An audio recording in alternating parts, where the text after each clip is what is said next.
Boker Tov, bonjour et bienvenue à notre étude du jeudi matin, la rentrée, la reprise cette année, nouvelle saison, mois d'Elul, veille de Rosh Hashanah de la nouvelle année, enfin dans les dernières semaines avant la nouvelle année. Juste avant de commencer le cours, je voudrais rappeler que ce cours est dédié aujourd'hui Leilou Nishmat, le Rav Avram Ben Meshulam, aussi pour l'élévation de l'âme de David Yosef Raphaël Ben Gladys Simchat Tibi, puis ensuite pour Eliaou Ben Avraham Shana Oussadon, et enfin Rosine Bat Fortuné Chouraki, Plaisir Jaya Esther Amzalak. Que pour toutes ces Neshamot, qu'il puisse y avoir une aliyah, une élévation auprès d'Akadosh Baruch Hu, qu'elles puissent prier pour leurs proches et pour le clan Israël, pour qu'on finisse avec cet exil et qu'on se retrouve très très vite avec eux. Donc cette semaine, nous allons étudier le mois d'Elul. Encore une fois, l'objectif de ce cours, comme on a pu le préciser à de nombreuses reprises des années précédentes, l'objectif de ce cours n'est pas simplement d'étudier tout court ou d'étudier la paracha en particulier, mais c'est surtout de s'inspirer de ce moment, de cette Torah, de notre Torah, pour avancer, pour progresser au jour le jour. Et lorsqu'on arrive à des moments forts, des temps forts du calendrier, quand on parle de Rosh Hashanah, quand on parle de Kippour, quand on parle des fêtes de Tishri, quand on est dans ce mois particulièrement chargé du début de l'année, forcément que le fait de s'arrêter un peu avant et de se pencher sur les enseignements de la Torah, sur ce que représente cette période, se préparer à cette période, c'est ce qui va nous emmener forcément à vivre cette période d'une manière complètement différente que simplement la laisser passer, la subir. Le fait de s'arrêter un instant, et c'est ce qu'on va faire aujourd'hui. S'arrêter un instant. La paracha de cette semaine, c'est Kitetse la milchama l'oivecha, lorsque tu sors en guerre. Il y a énormément d'enseignements dans cette paracha. Il y a l'équivalent de 74 commandements dans cette paracha. C'est quand même une paracha particulièrement chargée. On a vu que dans les trois dernières semaines, la semaine dernière et la semaine d'avant, avec cette semaine, on a 170 commandements en tout. On a près d'un tiers des 613 commandements, un peu moins, qui se trouvent réunis dans ces dernières parachiotes. Mais je voudrais m'arrêter aujourd'hui sur le thème du mois d'Elul en essayant de se pencher sur la paracha de la semaine dernière. Donc c'est atypique prendre le cours parachat Kitetse, comme on m'a fait la remarque tout à l'heure, on m'a dit attends, mais là c'est écrit Shoftim, on va revenir sur la paracha de la semaine dernière. Oui, en vérité, on aurait même pu revenir sur la paracha d'il y a 2 semaines, puisque dans ces 3 semaines, on a l'introduction du mois d'Elul, mais en particulier dans la paracha de la semaine dernière, Shoftim. Et donc, même si habituellement notre cours s'arrête exclusivement ou presque sur la paracha de la semaine, cette semaine, le thème, c'est plus la préparation, la meilleure façon de vivre son mois d'Elul, la plus belle façon de vivre son mois d'Elul, ou alors la meilleure façon de se garantir une année supérieure à la précédente. Je reprends, la plus belle façon de se garantir, de mettre toutes les chances de notre côté pour que l'année prochaine ne soit pas un remake. Encore une fois, on recommence avec, on prend des décisions, on demande pardon parce que c'est les slichot, à Kippour, on essaie de demander de faire teshuva et on part avec un nouvel élan. Et puis une année plus tard, on est exactement au même point. On n'a pas vraiment l'impression qu'on a progressé. Qu'est-ce qu'on peut faire cette année? C'est vraiment le cours d'aujourd'hui. C'est vraiment qu'est-ce qu'on peut mettre en œuvre pour que cette année, on exploite ce mois d'Elul de la plus belle façon et qu'on arrive véritablement à transformer, à s'élever, à changer. Que notre conjoint, que nos enfants puissent nous regarder et dire « Ah, ouais, là, il y a quelque chose. » Pas comme ça a pu être le cas des années précédentes. Il y a quelque chose là. Je sens qu'il y a profondément un travail qui s'opère, qu'il y a un vrai changement, qu'il y a une évolution, qu'il y a une grandeur. Et c'est forcément ce qu'on souhaite, que ce mois d'Elul ne soit pas simplement la période, enfin, voilà, en une phrase presque, que ce ne soit pas simplement la période de réparation du passé ou de pardon, comme on pourrait l'imaginer, mais surtout la période de lancement. Vous savez que le mot Elul, la première lettre du mot Elul, c'est Aleph, la première lettre de l'alphabet, alors qu'on est le dernier mois de l'année. Paradoxalement, le mois prochain, le mois de Tishri, le premier mois de l'année, la première lettre qui compose ce mot, c'est le Tav, la dernière lettre de l'alphabet. Le premier mois de l'année a dans son nom la dernière lettre de l'alphabet. Alors là-dessus, on a une explication. L'explication est que si tu veux pouvoir réussir ton année, vaut mieux qu'au début de l'année, tu puisses voir ce que tu seras, ce que tu deviendras à la fin de l'année. Donc ça, c'est pas mal. Le premier mois de l'année avec un Tav, c'est regarde les choses en amont, prends du recul, vois les choses à long terme, ne regarde pas simplement le guidon et la tête un peu plus élevée pour anticiper, pour justement prendre la bonne direction. Maintenant, pourquoi ce mois de l'année, le dernier, commence par la première lettre de l'alphabet? Quel est le sens de ce Aleph? Et c'est un peu le titre du cours, si on peut dire. On va essayer d'arriver à développer, à comprendre ou à regarder peut-être différemment ce mois d'Elul. Le mois d'Elul, pas comme le dernier, mais comme le début, le commencement. C'est le mois où on va tout instaurer, tout installer, tout mettre en œuvre pour que véritablement l'année commence différemment. C'est maintenant que ça se joue. Comment est-ce que ça se joue? On va essayer de voir le mode d'emploi. On commence par rapport à on va étudier la paracha de Shoftim, comme je disais, la première paracha du mois d'Elul. Et à partir de cette paracha, on va se poser des questions un peu comme d'habitude. Comme d'habitude, on démarre avec des petites anomalies techniques. Et à partir de ces questions, à partir de cette analyse de texte, on va arriver sur 3 pistes, 3 grandes réponses à nos questions et 2 pistes, on va dire 2 enseignements majeurs, je pense, dans le plan d'action qu'on peut mettre en œuvre pendant le mois d'Elul. On y va. Première référence, Shofetim b'shotrim titan lecha bechol she'arecha asher Hashem Elokecha noten lecha lishvatecha v'shafetu etam mishpat tzedek. Le commandement qui nous est enjoint de mettre en place des juges et des policiers, que le peuple juif puisse avoir son système de justice, son tribunal et sa police qui met en œuvre, qui permet au tribunal que ces décisions soient exécutées, suivies. Donc, on a l'obligation, Titen lecha, tu te donneras, tu placeras Bechol she'arecha sur chacune de tes portes, chacune de tes entrées, les entrées de tes villes, chacune de tes portes, littéralement, que Dieu donne à tes tribus, les terres d'Israël. La terre d'Israël, chacun aura sa part dans la terre. À chacune de ces entrées de ville, il faut qu'il y ait des juges et une police qui puissent juger le peuple, Mishpat Tzedek, en jugement authentique, qu'on puisse avoir son système de justice. Vous avez le paragraphe suivant, c'est Maïmonide, qui développe un peu l'organisation judiciaire dans l'organisation, dans le système du peuple juif. On avait 3 grandes juridictions.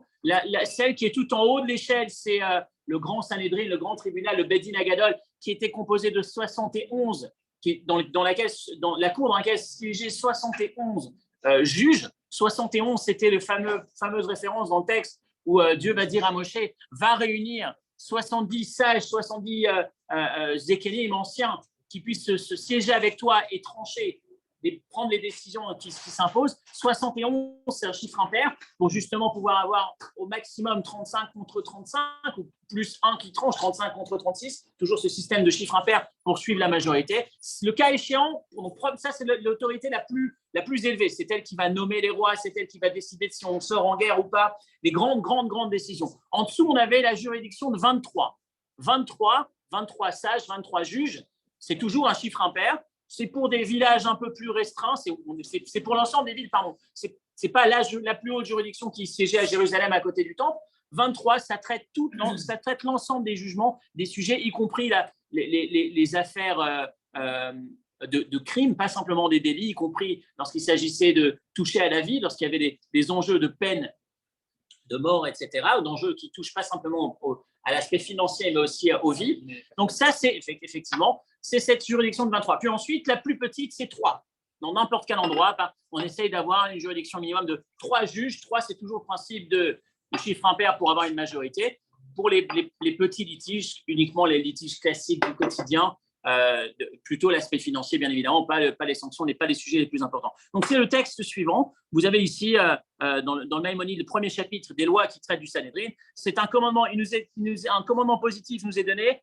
L'hymnote Shoftim Beshotrim de nommer dans chaque ville et dans chaque quartier une police et une justice. Batrila Kovin Bedin Agadol. Au départ, au temple, il y a la grande cour, la cour la plus élevée et la plus importante qui s'appelle Sanhedrin Gdola, ils sont 71. Ensuite, Bechol Yom Israël, dès lors qu'il y a 120 vies, 120 personnes qui vivent dans un village, il faut qu'on puisse pouvoir avoir accès à cette juridiction de 23. Et lorsqu'on n'a pas, alors à ce moment-là, troisième partie, Irshenba Meavesim, si on n'a pas 120 personnes qui vivent dans le village, il faut qu'on ait au moins un minimum de 3 juges, Rov ou Miout, qu'il puisse y avoir une majorité et une minorité, dans le cas où ils n'étaient pas d'accord sur la manière de trancher, d'établir le jugement. Et donc, une fois qu'on a instauré le décor, le principe, le premier verset de cette paracha, c'est d'avoir un système de justice qui fonctionne.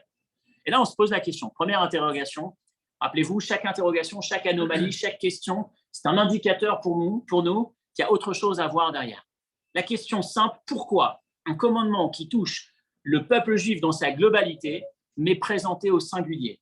Titen lecha, c'est toi qui dois placer des juges et des policiers. Une seconde. Aujourd'hui, on est dans un système, en Israël en particulier, en France peut-être aussi, où chacun a son rave, chacun a sa juridiction, chacun a son juge. Quand on va se présenter, quand on attaque quand on a un problème, on va prendre un litige classique sans aller trop haut, lorsqu'on est dans la Torah, le bonhomme arrive en disant « moi j'ai mon Rav, c'est lui qui me juge, c'est pas lui, je veux que ce soit lui qui me juge ». Donc déjà, on a un problème quand la juridiction, quand la justice est établie, que c'est chacun qui met en place sa justice, c'est l'anarchie. Donc quel est le sens qu'un commandement aussi général, aussi collectif, qu'établir un système de justice, c'est une police? Pourquoi est-ce que la Torah l'indique au singulier? Première question. Deuxième question, Bechol she'arecha. Il faut que tu places, je dirais même dans la première question, on a un petit détail de plus, Titen lecha. Tu donneras à toi, pour toi. Vous mettrez, vous instaurerez de la justice. Il n'y a pas besoin que tu placeras pour toi des juges. Quel est le sens? Toujours dans la première question, pourquoi au singulier? Dans le singulier, il y a même ce mot. Vous avez ici la question du Al-Shir, c'est un des maîtres qui pose la question. Raoul, il a simlev l'omro lecha. Pourquoi le mot lecha est présent? Pourquoi pour toi? C'est un mot qui en plus place, instaure, met en place des juges et une police, point. Pourquoi est-ce que tu as besoin de ce détail? Donc pourquoi au singulier et pourquoi dans cette même question, sous-question, pourquoi lecha? Pourquoi pour toi? Bechol she'arecha, enfin, question suivante, le Siftei Kohen pose la question, il dit, normalement, ce n'est pas dans chaque porte qu'on met en place un tribunal, c'est dans chaque ville. Donc au lieu de dire, place des juges et des policiers à chacune de tes portes, l'essentiel de la phrase, ce n'est pas la porte, c'est la ville, c'est la porte de la ville. La porte, c'est l'indicateur de détail, si on peut dire, dans l'implantation. C'est dans chacune de tes villes, je veux qu'il puisse y avoir un système de justice, qui n'est pas l'anarchie, qu'on puisse, lorsqu'il y a une difficulté, qu'on puisse emmener la présenter devant une justice, qu'on puisse obtenir réparation, qui n'est pas ce fléau qu'on a aujourd'hui dans le monde entier, j'imagine. En France, en Israël, c'est la même chose. Ces temps d'attente, ces délais inacceptables où la personne, elle va être jugée, elle va attendre pour obtenir réparation des années parce qu'on manque, parce que le système de justice fonctionne au ralenti, etc. Le sens de ce verset est intéressant. Dans chaque ville, il faut qu'il puisse y avoir une juridiction qui fonctionne. Mais pourquoi she'arecha? Pourquoi à la porte? Pourquoi tu mets l'accent sur la porte? Et enfin,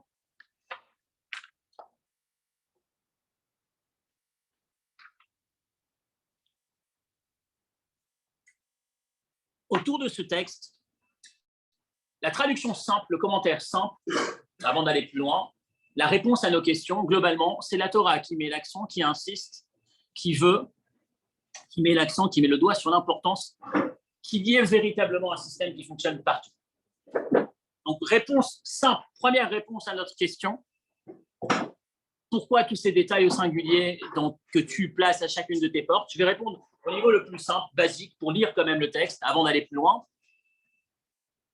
La porte, l'entrée de la ville, c'était le centre-ville de l'époque. Quand on regarde l'histoire, quand on regarde les textes, les prophètes, et quand on lit l'histoire, à l'entrée de la ville, les villes étaient fortifiées, il y avait ces fameuses murailles à l'époque.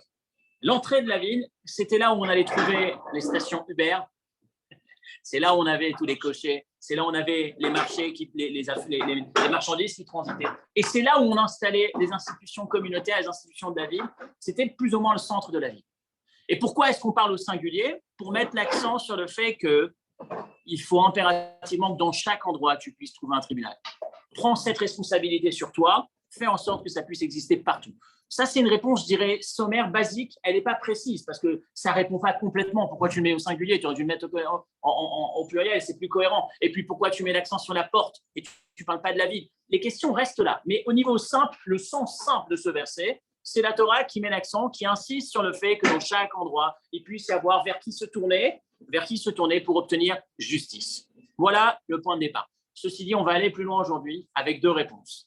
Ces deux réponses, ces deux enseignements, ces deux modes d'emploi que je cherche à ressortir sur notre fonctionnement au mois d'Elul, ces deux clés pour arriver à, j'espère, à aborder l'année qui arrive, enfin dès demain, dès cet après-midi, dans une demi-heure, dès qu'on sort d'ici, avec une philosophie différente, avec un regard différent sur mon quotidien, sur mon action au quotidien, sur ma manière de regarder les choses et d'avancer. Première réponse, vous l'avez ici, très très belle réponse de Kli Yakar. Partie référence numéro 2, deuxième partie.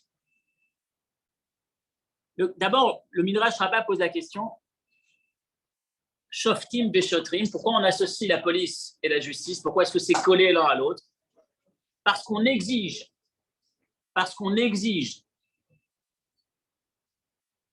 du juge, ou plutôt du policier, d'avoir les mêmes exigences morales que le juge. Et il développe. Le Kli Yakar explique Titen lecha. on s'est posé la question, pourquoi est-ce qu'on parle au singulier? Tu dois te placer des juges et des policiers. La réponse, première piste, ce commandement ne s'adresse pas forcément à nous, mais aux juges, et indirectement à nous. La Torah est en train de dire aux juges, si tu veux bien faire ton boulot, ou aux policiers, si tu veux bien faire ton boulot. C'est quoi le boulot du juge et du policier? C'est faire en sorte que l'ordre règne, que ça fonctionne, que les lois soient respectées. Si tu veux faire en sorte que ça fonctionne, ce n'est pas en punissant, ce n'est pas en dictant, c'est en étant. Shoftim veshotrim titen lecha.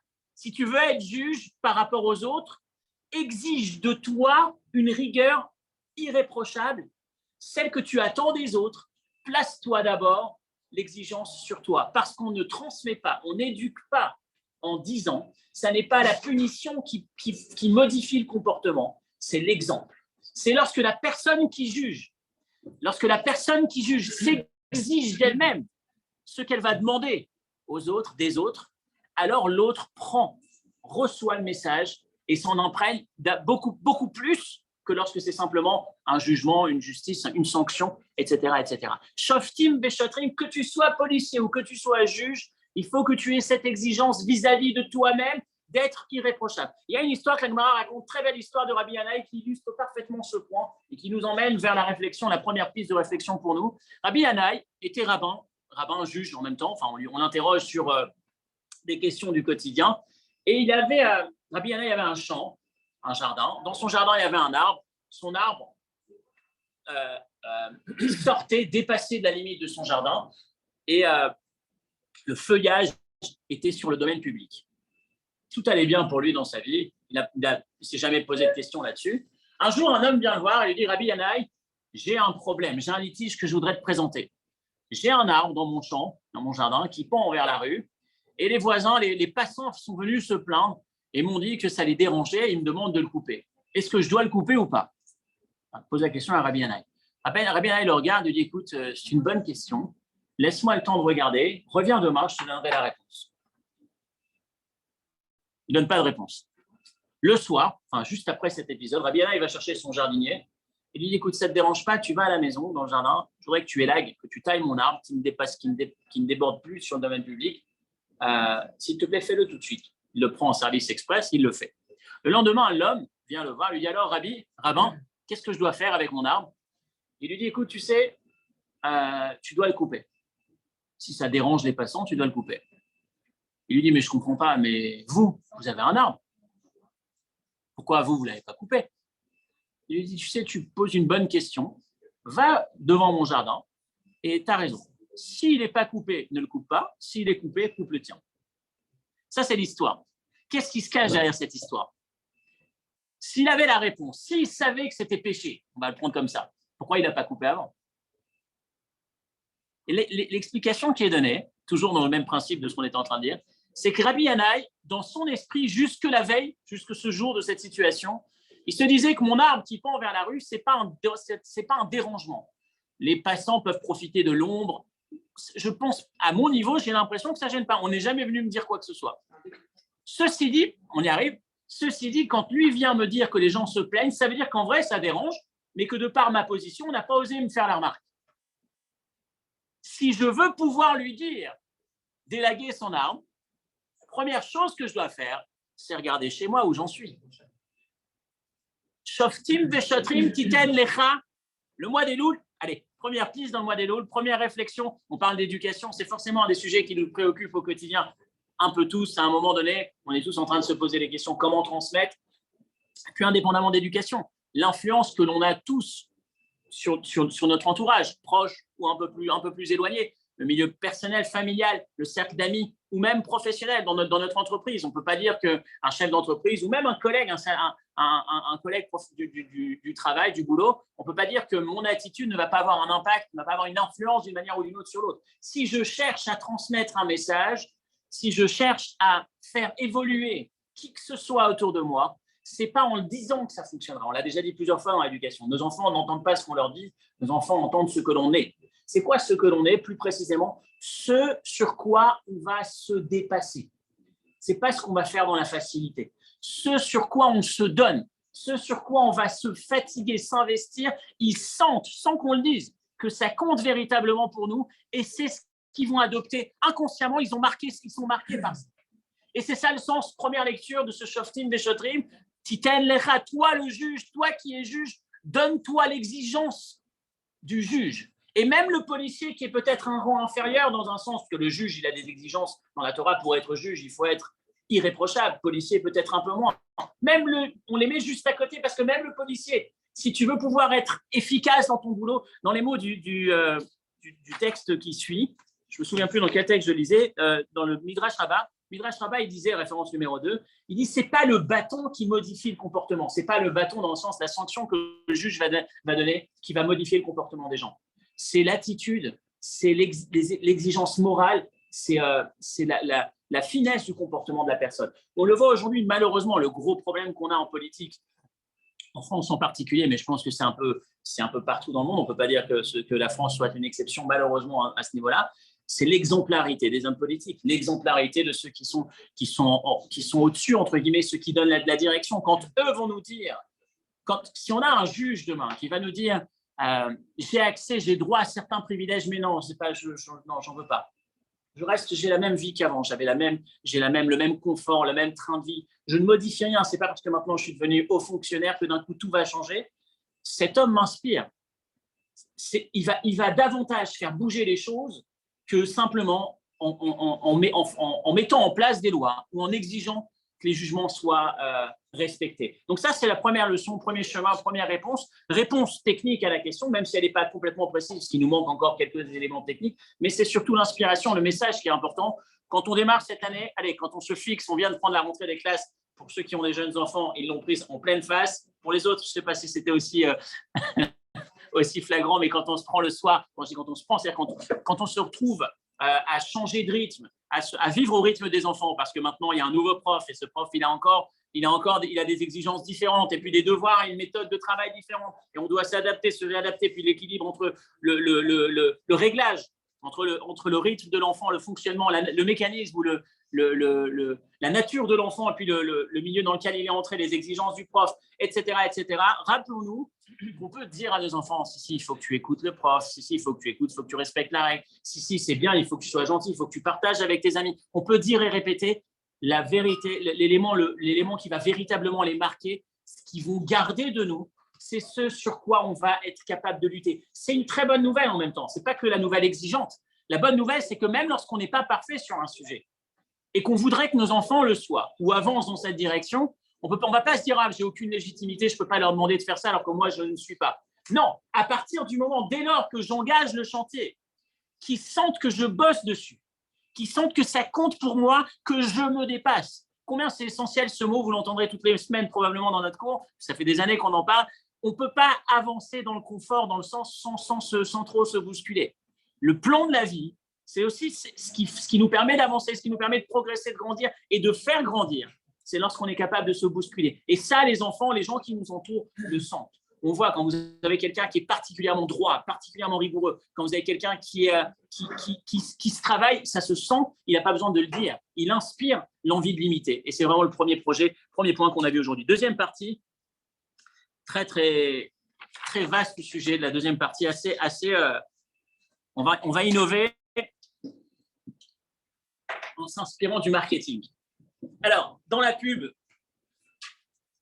vous avez un ténor, un des plus grands de la pub. Il est né en 1866, donc ce n'est pas un tout jeune. Enfin, il n'est plus. Mais il a inspiré et continue à inspirer. Qui c'est? Claude Hopkins. Tu te l'as dit, non? Non. Claude Hopkins. Non, c'est un Américain. Vous allez sur Internet, je me suis régalé, parce que vous avez à boire et à manger sur tout ce qu'il a apporté comme révolution. Il a, comme ils disent, rendu la pub ou le marketing une science, où il l'a abordé de manière scientifique. Il n'y a pas je suis sûr que ça va marcher, on va faire ça. Il y a tout ce qu'on fait, on l'analyse, on l'étudie, et une fois qu'on l'a analysé, on le met dans une case et on sait qu'il fonctionne ou il ne fonctionne pas. On fonctionne de manière scientifique avec la pub. Mais ce qui est intéressant, c'est pour ça que je vous le prends.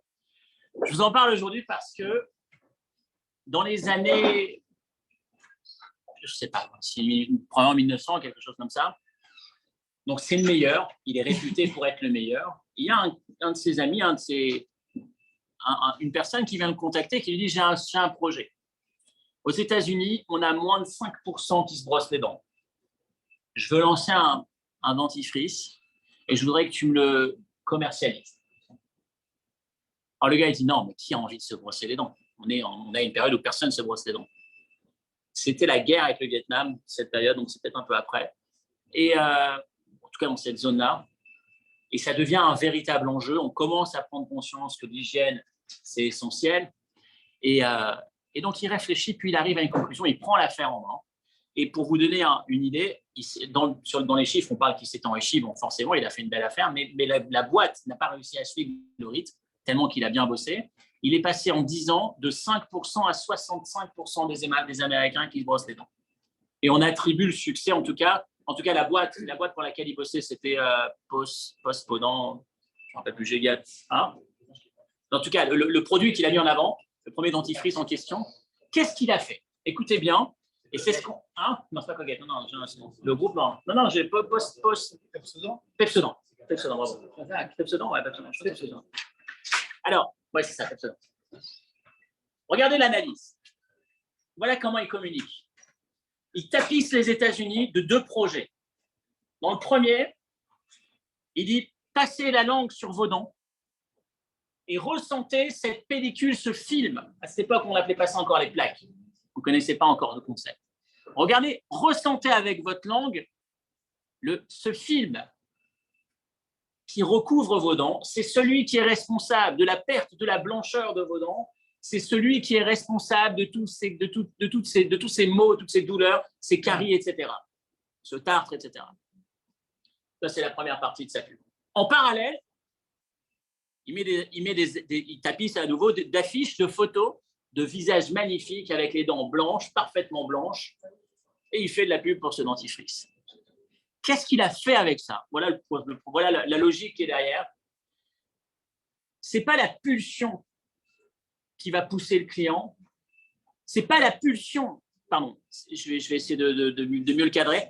J'ai besoin d'un déclencheur et j'investis sur ce déclencheur qui va ensuite créer une routine. Et si en plus, j'ai une récompense à la clé, j'ai le produit parfait. C'est-à-dire, quand la personne regarde la fiche et lit, passe ta langue sur tes dents, la première chose qu'il va faire, et ce qu'il va se mettre à faire inconsciemment régulièrement, c'est passer sa langue sur ses dents.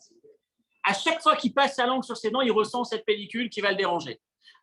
Et en parallèle, il a cette photo de visage magnifique de ses dents parfaitement blanches.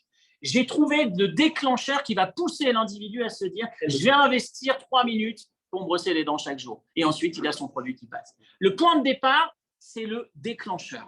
Le Aleph de Elul, le numéro 1, le mois d'Elul, qui n'est pas une fin d'année dans la perspective qu'on lui présente, mais qui est le début de l'année, qui est le point de départ qui va me permettre de réussir mon année. Si je veux réussir mon année, j'investis sur le Aleph, sur le point de départ. C'est quoi le point de départ? Ne passe pas ton temps à dire « mais mince, j'ai de la colère, il faut que je travaille la colère. Mais mince, je ne suis pas suffisamment organisé. » Ou non, je ne sais pas me dépêcher, je ne sais pas m'empresser, il faut que je sois un peu plus rapide. Ne travaille pas là-dessus. Travaille sur le déclencheur. Toutes tes pulsions, tous tes mauvais traits de caractère, ils se mettent en marche qu'à partir du moment où il y a un déclencheur. Quand ils sont là, quand la pulsion est là, tu vas lutter terriblement, tu ne vas pas y arriver.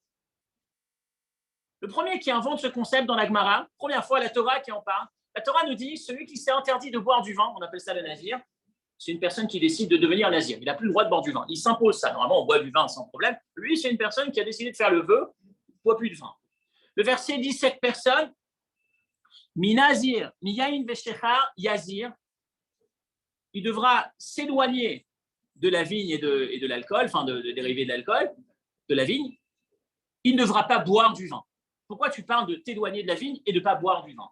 Et réponse, on va dire à celui qui est nazir, c'est pas empêche-toi de boire du vin. C'est pas là où commence ta mission. Si tu t'es interdit de boire du vin, empêche-toi d'aller dans la vigne. Ne bosse pas, ne cherche pas à contrer la difficulté quand elle est là. Le vrai travail, le Aleph, le point de départ qui va te permettre de réussir, où tu auras beaucoup plus de chances de réussir, c'est de t'attaquer à l'élément déclencheur déclencheur de cette pulsion, de cette épreuve, de cette difficulté. Tu as un problème avec le régime, tu as un problème avec la nutrition, tu sais pas, tu n'arrives pas à gérer, ne te mets pas dans une situation, essaye d'anticiper la situation. Positionne-toi avant le déclencheur, parce qu'une fois que c'est déclenché, c'est tellement difficile. Tu as la même chose avec l'alcool, tu as la même chose avec la cigarette, tu as la même chose avec tellement de traits de caractère sur lesquels on veut bosser. Si, je vais m'améliorer. Et là, on arrive à Shoftim Beshotrim. Titen lecha bechol sharecha. Dans toutes tes portes, il faut mettre des policiers et des juges. Deuxième lecture du texte, on ne parle pas des portes, des villes. On parle des portes de ton âme. Ton être, l'être humain, il a des portes. Il a 5 sens. Mais il y en a 4 sur les 5 qui sont particulièrement redoutables, qui vont lui permettre surtout de s'imprégner, de savoir ce qui se passe autour de lui. Il a des yeux qui lui permettent de voir, des oreilles qui lui permettent d'entendre, une bouche qui lui permet de communiquer, de parler, mais pas que, et un nez qui lui permet de respirer, de sentir. Il y a aussi le toucher, j'en parle un peu moins, même si ça peut être aussi lié, mais je pense que principalement les 4 autres sont très présents. Et j'associerai, j'assimilerai à l'odeur la pensée. C'est un peu le point commun entre les deux, c'est que l'odeur, c'est un sens assez spirituel, en tout cas moins matériel, moins concret, comme la pensée, c'est la partie la plus spirituelle, si on peut dire, de nos moyens de communication. On est vraiment à l'intérieur de nous-mêmes. Quel est le point commun entre tout ça? Alors, écoute. Là, on n'est pas en train de parler de fauter. C'est tout le point d'aujourd'hui. On parle, ne bosse pas sur la faute. Bosse sur le avant la faute. C'est tout ce que tu vas négliger. Une anecdote que j'aime beaucoup, mais c'est une toute petite anecdote, mais qui en dit long et qui peut vraiment servir d'inspiration pour nous. On marche dans la rue. Un ami marche dans la rue, il est avec un de ses amis qui lui dit « Mais tu as vu où on est? Est-ce que tu as vu où on est? Est-ce que tu as vu ce qui se passe dans la vie ?» Vous imaginez, vous êtes sur une plage à Juan-les-Pins en plein mois d'août et vous avez le garçon religieux avec son ami qui est peut-être un peu moins. C'est pas exactement ça, mais c'est à peu près le même scénario. Et l'ami qui dit « T'as vu où tu es? Est-ce que tu as vu ce qui se passe autour de toi ?» Et le bonhomme lui répond « Non, j'ai pas vu. » Il dit « Comment t'as pas vu ?» Il dit « Écoute, c'est pas parce que je suis présent dans ce lieu que je suis obligé de regarder chaque chose. » Et l'autre, il lui dit « Ah ouais, j'y avais jamais pensé. » Spontanément, je marche dans la rue, je vois des choses, je respire des odeurs, j'entends des choses, je parle des choses. Toutes ces choses-là ne sont pas péchées, ne sont pas interdites en soi. Où c'est écrit que c'est interdit de regarder. Je regarde ce qui se passe. Mais si je suis un peu plus fin, shoftim veshotrim, je me place des juges. C'est quoi ces juges? C'est mon analyse un peu plus fine, qui me connaît un peu plus et qui sincèrement sait où j'en suis et quels sont ces éléments déclencheurs. Ne néglige pas, ne sous-estime pas une pensée. Et vous allez voir combien est-ce que c'est fort cette idée. On pense à quelque chose. Spontanément, on a une pensée qui s'invite dans notre esprit. La pensée qui s'invite dans mon esprit, je ne peux pas la contrôler. C'est certain, on ne va pas s'empêcher d'avoir des pensées, c'est impossible. Ce qu'on peut contrôler, c'est la deuxième seconde, c'est la minute d'après. Est-ce que je continue activement à penser à cette pensée qui s'est invitée ou est-ce que je vais dire, je vais penser à autre chose? Attention, on ne peut pas cesser de penser, mais on change. On pense à autre chose. On va oublier l'aspect moral et religieux. Parlons simplement d'émotions négatives ou émotions positives. Vous êtes frappé, vous ne savez pas pourquoi vous vous êtes levé ce matin, il y a une émotion négative. Oh, ça ne va pas, il n'y a rien qui va. Puis le climat, c'est pourri, et la guerre là-bas, et l'incertitude, et les finances, etc. On ne sait pas où on va, l'inflation. Vous commencez à voir noir, brasser du noir. Vous pouvez rester dans cette pensée et puis passer une journée où tout est noir, il n'y a rien qui va. Et puis inconsciemment, vous allez préparer ce qu'on appelle ces prophéties autoréalisatrices où finalement, rien ne va aller. Je le savais, je l'avais prédit, mais je vais le faire et ça va devenir. Ou alors, dès le départ, j'ai cette pensée qui arrive. Je ne me dis pas, oh, arrête de penser. Non, ok, c'est vrai, le monde ne va pas bien, c'est vrai, c'est possible, mais j'ai le droit de penser à autre chose, que ça me focaliser sur autre chose. Et je chasse cette pensée en la remplaçant par, au fait, il y a ça qui va. Puis aujourd'hui, j'ai quand même ces opportunités, puis il y a ça qui va, et puis je pourrais peut-être faire ça, etc., etc. Le fait d'avoir travaillé sur cette pensée, j'ai empêché un élément déclencheur de se manifester. Une fois qu'il est là, c'est tellement plus difficile. Une fois qu'il est là, lutter sur la conséquence de ce que ça a déclenché, c'est le projet d'une année échoué. On arrive à la fin de l'année, on se dit « Oh mince, je vais demander pardon cette année. » Alors que l'objectif cette année, ce mois d'Elul, ce n'est pas de demander pardon, c'est surtout de se dire « Qu'est-ce que je vais pouvoir mettre en œuvre pour que cette année, je n'ai plus besoin de demander pardon?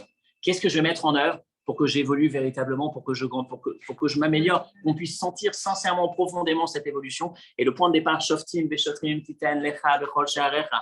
Le mois d'Elul arrive, ce Aleph, il te dit, tu veux travailler par le commencement, place Shoftim, Beshotrim, des juges et des policiers.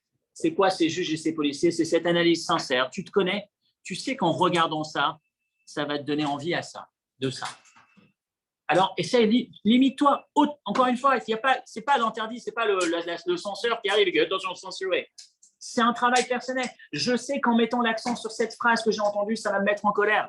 Je vais mal réagir, je vais mal le prendre, je vais réagir de travers. Je vais entrer à la maison contrarié. Ma femme et mes enfants vont me voir contrarié, ils vont se sentir un peu plus mal. Le climat va être un peu moins bon, etc., etc. Je sais qu'en accrochant un sourire à mon visage, je vais faire en sorte que la personne qui est en face de moi va mieux se sentir. Il n'y a pas d'interdit dans ce que je suis en train de dire. Mais je travaille. Le point principal, c'est de travailler sur le temps d'avant. Ne pas travailler une fois que c'est présent. Travailler sur le temps d'avant. Vous êtes en voiture, vous rentrez chez vous du boulot, vous êtes peut-être dans un état, peut-être pas dans le meilleur état de votre forme. Vous êtes contrarié pour 10 000 raisons et des vraies raisons. Vous avez deux options. Soit de continuer dans cet état-là, entrer à la maison et se dire c'est comme ça, c'est celui que je suis aujourd'hui. Eh ben, on va subir, c'est une réalité. Ou alors se dire ça va me coûter 2 minutes de travail. Ça va me coûter 2 minutes de travail. Je vais bosser avant de sortir de la voiture, me dire une seconde, je vais travailler pour faire en sorte que ce paquet difficile, je le laisse dans le coffre et qu'en entrant à la maison, je sois un peu plus souriant. C'est un boulot, mais c'est un boulot qui va déclencher positivement tout un tas de positifs derrière. Hein, on en parlait cette semaine. On a parlé Shabbat dernier de ce visage souriant, l'importance d'envoyer un visage souriant sur ses proches, sur ses enfants qui voient dans ce visage souriant combien est-ce qu'ils sont importants pour nous. Dans la réalité, si on cherche à être sincère, c'est pas toujours facile. C'est pas toujours facile. Le boulot, c'est de se dire, je sais que c'est pas facile, c'est peut-être pas automatique, c'est peut-être pas spontané, mais je peux bosser dessus. C'est l'élément déclencheur positif. Je travaille sur l'élément déclencheur négatif, je l'anticipe, et de cette manière, effectivement, je me garantis une meilleure année. Et je finis sur ce dernier point, toujours Elul, 40 jours de slichot, soit 40 jours pour dire pardon, pour demander pardon, ou soit 40 jours pour mettre en place un changement. Le chiffre 40, on l'a abordé il y a quelques années, le chiffre 40, on parle de 40, Moshe Rabbeinu. Moshe Rabbeinu est monté sur le mont Sinaï 3 fois 40 jours. La première 40 jours, il est monté pour recevoir la Torah. Ensuite, il y a eu le veau d'or, il a brisé l'étape de la loi. Deuxième 40 jours, il monte pour demander à Dieu, par pitié, pour implorer Dieu de ne pas détruire le peuple juif à la suite de la faute du veau d'or. Troisième 40 jours, une fois qu'il a obtenu les deuxièmes tables de la loi, il va obtenir maintenant la réparation, la teshuva. Il descend à Kippour. Le processus commence le 6 Sivan, le 7 Sivan. 120 jours plus tard, c'est Kippour, 3 fois 40 jours. Donc, dernière tranche de 40 jours, c'est lorsqu'il monte le premier jour du mois d'Elul, mais qui redescend 40 jours plus tard, Kippour, et il obtient cette phrase qu'on récite à Kippour, Vayomer Hashem, Salarti, Kidvarecha. Ça y est, enfin, j'ai exaucé, vous êtes pardonné. 40 jours, d'où il vient ce chiffre 40? Le chiffre 40, c'est le chiffre le plus cité dans la Torah. Celui qui a le plus de références dans la Torah, c'est le chiffre 40. 40 ans pour connaître la connaissance de l'élève du maître, que l'élève va avoir du maître, de l'esprit du maître, c'est 40 ans. 40 ans, c'est le moment où on peut atteindre une forme de sagesse, on peut juger, les plus grands maîtres de l'histoire avaient 40 ans quand ils sont devenus maîtres, etc., etc. Le chiffre 40, qu'est-ce qu'il représente? Alors effectivement, 40 ans, les 40 de Moshe, les 3 fois 40, on les a dans la Torah, on l'a dans la Teshuvah, on l'a dans la Tefila, on parle de 40 jours de prière, on parle de 40 jours de Teshuvah, on en parle maintenant. Quel est le sens de ce chiffre 40? Et ce sera notre dernière pierre dans notre plan d'aujourd'hui, en conclusion. Ces 40 jours, la Gemara va nous dire que lorsqu'un homme voudrait prier sur le sexe d'un enfant, par exemple, il peut le faire dans les 40 premiers jours. Après, c'est plus la peine. Parce qu'après 40 jours, c'est déjà fait. 40 jours, c'est un cycle qui permet la création d'un élément, la création d'une base, si on peut dire, de la base d'une vie, si on peut dire, encore une fois. 40 jours avant la couche. Non.